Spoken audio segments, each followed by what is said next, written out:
Have a dog and visiting or moving to the Myrtle Beach area?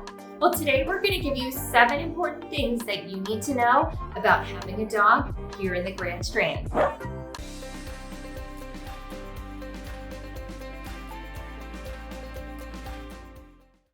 We want you to enjoy the beach with your dog as much as we have with ours. So here's the 7 things that you need to know. Starting with the first thing, that dogs are allowed on the beaches, but there are a few rules you should be aware of in regards to having your dog on the beach. For the Horry County beaches, at all times, the leash law is in effect. The maximum leash length is 7 feet, and pet owners must pick up and properly dispose of pet waste. For Pawleys Island and the Georgetown beaches, dogs can be off leash if they are trained for voice command and you have a leash in hand. Here is a list of the times that you can take your dog on the beach. And as you see, these will vary by town and time of year.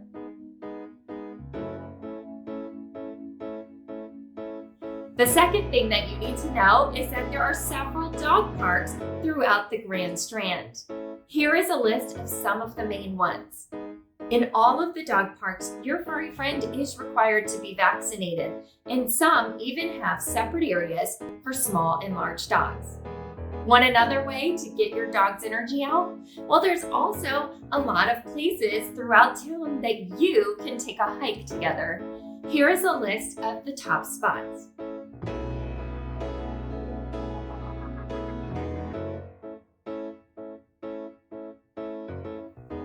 Speaking of a fun place for your dogs to play, the third thing that you need to know is that some of the neighborhoods in town are now adding dog run areas.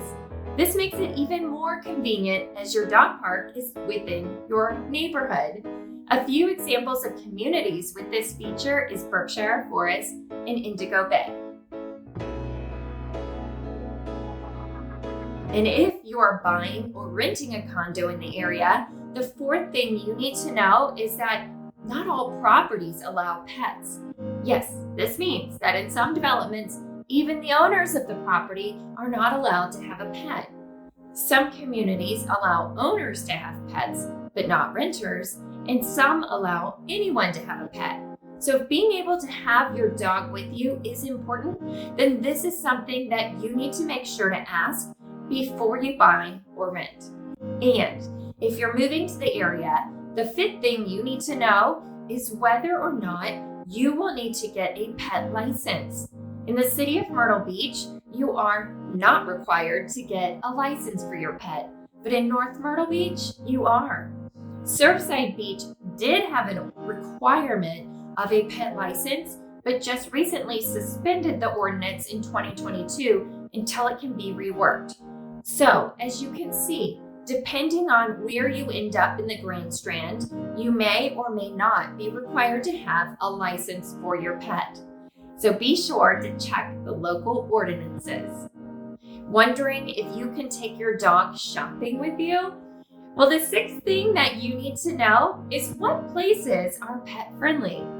The Market Common and Barefoot Landing are both dog friendly shopping areas. Tanger outlets are also accepting of dogs and even held an event called Dogtober in October last year. There are also a lot of restaurants around town that will allow you to bring your dog. But due to health code requirements, any non-service dogs are just not allowed inside of restaurants. But there are many restaurants that will provide an outdoor dining option for you and your pup. The final and seventh thing that you need to know is that there are snakes in our area, and there's always a chance that your dog could be bit, especially if they are in wooded hiking areas, places where there's a lot of brush, and in certain bodies of water. Snakes love the humid climate here in the Myrtle Beach area, and most are typically seen from March through October. However, the weather here just really doesn't get cold enough for snakes to go into full hiding, so you could run into one any time of the year. And while there are many species of snakes here, the venomous ones are the ones you really want to keep an extra eye out for, and these are the copperhead and the cottonmouth. If bit, it's important to get your dog to the emergency vet right away. The local emergency clinics typically keep anti-venom in stock. Unfortunately, they're extremely expensive, especially if your dog is larger, but it's worth it to save them. And as a side note, some bodies of water around town also have alligators, so you need to be extra vigilant about keeping your dog close and on a leash around these.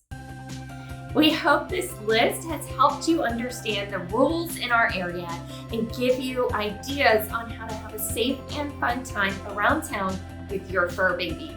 If so, we'd appreciate it if you leave a like on this video. And if you haven't yet, be sure to subscribe to our channel as we release new videos every week that you're not going to want to miss. If you have any topics that you want us to cover, leave a link down below.